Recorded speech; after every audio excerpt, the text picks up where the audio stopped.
Morning at Flourish Bakery. This scene is familiar to anyone who has spent time in a kitchen. Yet, this is no normal bakery. The unique part? It's those working here. I was a liar, I was a criminal, I was an addict, and I'd stolen from my family before, lied to them all the time.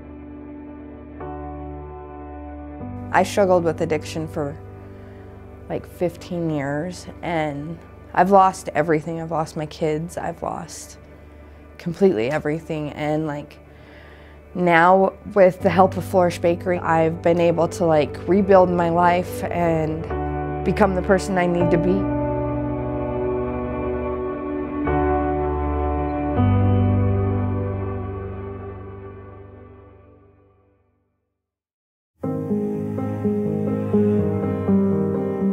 Erica Susi and AJ Collette are both Flourish Bakery interns.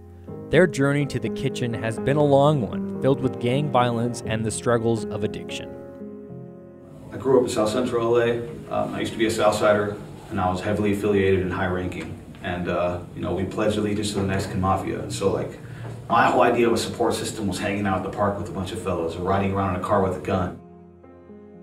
After becoming addicted to drugs, AJ and Erica found their lives spiraling out of control.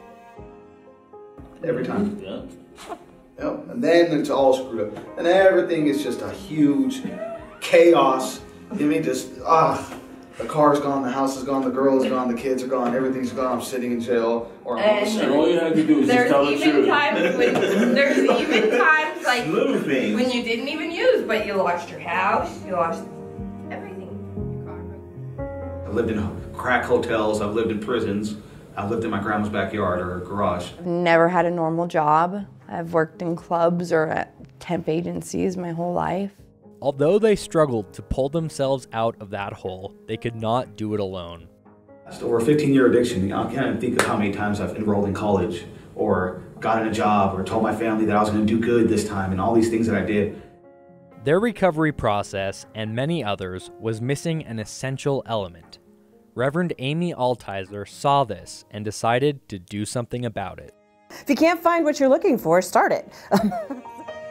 My name is Amy Altizer, and I am the Executive Director of Unshackled at Flourish Bakery. Pastry chef by trade, and so I've been a pastry chef for a long time. And then I'm also an Episcopal priest, and my interest in social issues and healing is what brought me to doing the work that I do today. There's about 5 of us that had been talking about opportunities in the community and needs in our community for several years, but by the time we evolved into the conversation about it actually being Flourish Bakery. And the way we came to that was just seeing the need in the community. I was working with recovery and watching people leave residential and intensive outpatient recovery and kind of fall off the front porch and faceplant because there wasn't a bridge back to community. And so we decided to build that bridge. And that's what Flourish Bakery is. Flourish Bakery is the bridge that leads people back to community. And then it was time to bring the people and the program together. I was working construction, and they were talking about this bakery that's gonna open up and it's gonna be really cool, and I was like, okay, maybe I do wanna get out of the snow. When I came and turned my application into Amy, I just fell in love with her. She was so sweet and loving and caring. It wasn't like a normal interview process. When I did my interview with Amy, it was actually an hour and a half long. That we just sat there and talked and just talked. It wasn't like any interview I've ever had. She said, go home, think about it, make sure this is what you want. This feels right in your heart and your stomach and your head. Make sure that they all go together and this is really what you want. And I did that, and then we came in for another interview, and I was like, I really want to work here. And I ended up getting a job, and I haven't looked back. So what's Flourish's recipe for transforming people's lives? It starts with their daily routine. A normal day at Flourish Bakery, we show up 15 minutes early. We clock in at 9 a.m. We come straight upstairs. We spend about an hour. Sometimes when things are heavy, we spend about 2 hours in reflection. During reflection, interns and staff come together and talk about the things that matter to them. They read Bible verses, discuss important virtues, and explore all elements of the recovery process. Interns share their highs and lows on the road to recovery, and, most importantly, support one another. I love how we have reflection every morning, and I just love how much they care about us, and they just call us out on our bullshit. We hold each other accountable for the things that we're doing in our lives that isn't healthy. We help each other by telling what has helped us in the past. Or, if nothing else, we just support each other. When I left treatment, after leaving inpatient treatment, being in a workplace where I still have some element of therapy going on is awesome. That's why it means so much to me. Interns close the reflections with the Serenity Prayer and then continue on their days pastry chefs. But the impact of the reflection circle stays with them. I think, in my experience, baking is a byproduct of what we really do here. It's been fun, it's been real to learn how to bake, to make delicious things to eat, to sell them, to watch other people eat them. That's all been fun, but that's really not what we do here at Flourish Bakery. What we're really about is transforming people's lives. The key to that transformation is what Amy noticed from the start: community. What we do is vital to an entire society because everyone wants to be known.